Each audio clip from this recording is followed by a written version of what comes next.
안녕하세요. 착한 변호사 황은영입니다. 오늘은 여러분들께 최태원 회장과 노소영 간장의 이혼 사건에서 핵심이었던 재산 분할 이 부분에 대한 서울고등법원에서 파기 한송심 판결이 나왔습니다.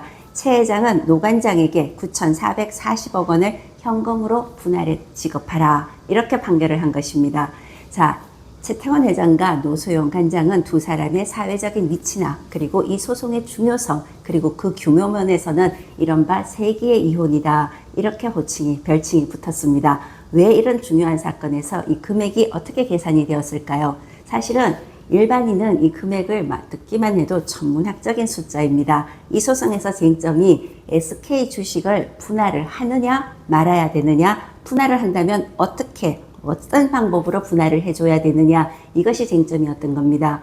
이제까지는 재벌가에서의 이혼 사건에서는 대부분 합의로 끝나고 경영권과 관련된 부분은 특유재산이다 이래서 그 대상에 넣지를 않았던 것입니다.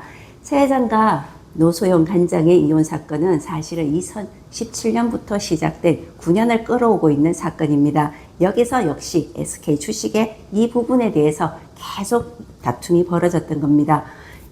1심에서는 사실은 665억 원만 인정을 해서 SK 주식은 안 들어가 특유재산이야 이런 전통적인 법리에 의해서 판결을 했습니다. 그런데 사실 항소를 했는 서울고등법원에서는 2024년도에는 자그마치 1조 3,800억 원을 재산 분할을 해라 이렇게 냈던 겁니다. 그런데 대법원에서 또 어떻게 이것이 파기가 되었죠? 대법원에서는 노태우 전 대통령의 비자금 300억 분은 재산 분할에 그걸 고려하면 안 된다 이렇게 파기를 했던 겁니다. 그래서 이번에 판결을 한 것이 9,440억 원을 현금으로 지급을 하라 이렇게 판결이 났는데 이 판결의 의미는 뭘까요?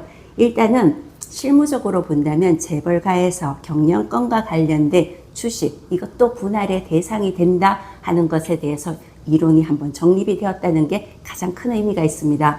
그런데 경영권과 관련된 것이기 때문에 대신 현금으로 계산을 해서 지급을 해라 이렇게 된 것도 역시 의미가 있습니다. 일단은 최 회장 입장에서 볼 때는 금액은 많아졌지만 경영권을 지킬 수 있다는 점에서는 조금 안심을 하는 면이고, 그 다음에 노소영 간장 입장에서는 그 금액 산정의 방식이 다소 불만일 수가 있습니다. 사실은 양자가 다 승리했다고 보기는 어렵지만 일단 노소영 간장은 그 주식을 내가 재산 분할을 받을 수 있어 이렇게 판결을 받았다는 것이 가장 큰 의미입니다. 두 사람은 상고를 할까요? 대법원에 일단은 대법원은 법률심이기 때문에 사실관계에서는 이번에 서울고등법원에서는 매우 합리적인 판단을 했다 이렇게 볼 수 있는 여지가 큽니다. 그렇게 되면 사실은 상고를 하더라도 파기될 가능성이 좀 낮다고 보여지고 일단은 법률적인 쟁점은 거의 정리가 되지 않았나 이렇게 여러분들도 이해를 하시고 대법원에 상고를 할지, 상고를 한다면 역시 대법원이 이걸 어떻게 판결을 할지 지켜보시면 될 것 같습니다. 자, 여러분들 말 많고 여러 가지 궁금증도 많이 나왔던 세기의 이혼 사건에 대해서 거의 윤곽이 잡힌 판결이 나왔습니다. 현금으로 9,440억 원을 노소영 간장에게 지급을 하라 이렇게 판결이 난 겁니다. 이해하시는 데 도움이 되셨나요? 도움이 되셨다면 구독과 좋아요 부탁드립니다. 감사합니다.